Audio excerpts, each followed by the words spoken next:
नमस्कार, मैं पिंकी सहगल। आप देख रहे हैं पीपल भारत।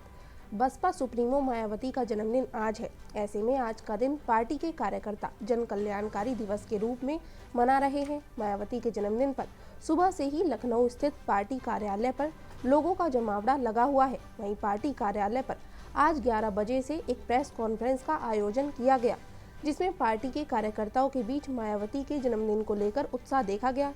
ऐसे में मायावती ने अपनी प्रेस कॉन्फ्रेंस में सबसे पहले तो सभी का धन्यवाद किया।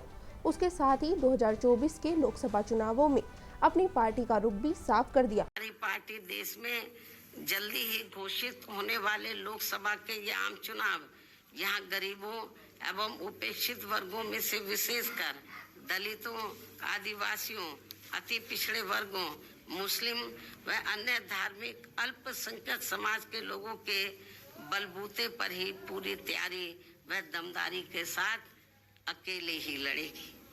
और इन्हीं के बलबूते पर ही हमने सन 2007 में यहाँ आबादी के हिसाब से देश के सबसे बड़े प्रदेश उत्तर प्रदेश में अकेले ही चुनाव लड़कर फिर अपनी पार्टी की पूर्ण बहुमत की सरकार भी बनाई थी। इसलिए अपने इस अनुभव को भी खास ध्यान में रखकर हमारी पार्टी लोकसभा के ये आम चुनाव अकेले ही लड़ेगी तथा देश की जातिवादी, पूंजीवादी, संकीर्ण व सांप्रदायिक सोच रखने वाली सभी विरोधी पार्टियों से अपनी दूरी बना के रखेगी। अर्थात हमारी पार्टी यहाँ किसी भी गठबंधन व पार्टी के साथ मिलकर ये चुनाव नहीं लड़ेगी। इसके साथ ही यदि ये चुनाव सन 2007 में यूपी विधानसभा के हुए आम चुनाव की तरह फ्री एंड फेयर होता है, जिसमें उस समय तो सुना आपने किस तरीके से मायावती ने न सिर्फ लोकसभा चुनावों अकेले लड़ने की बात कही, बल्कि समाजवादी पार्टी पर भी निशाना साधा। क्या कुछ कहा उन्होंने, आपको सुनाते हैं।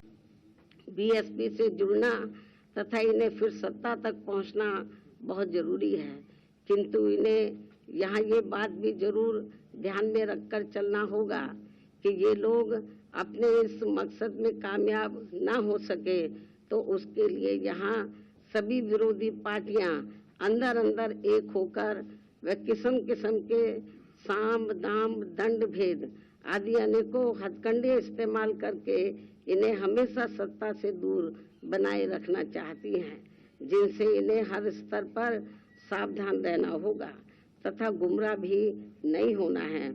और इस मामले में ताजा उदाहरण ये है कि अभी हाल ही में विपक्ष के India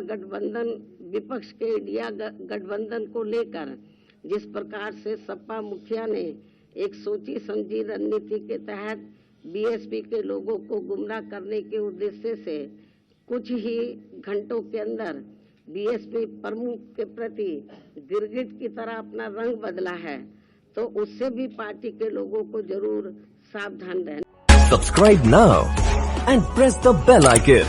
Never miss an update.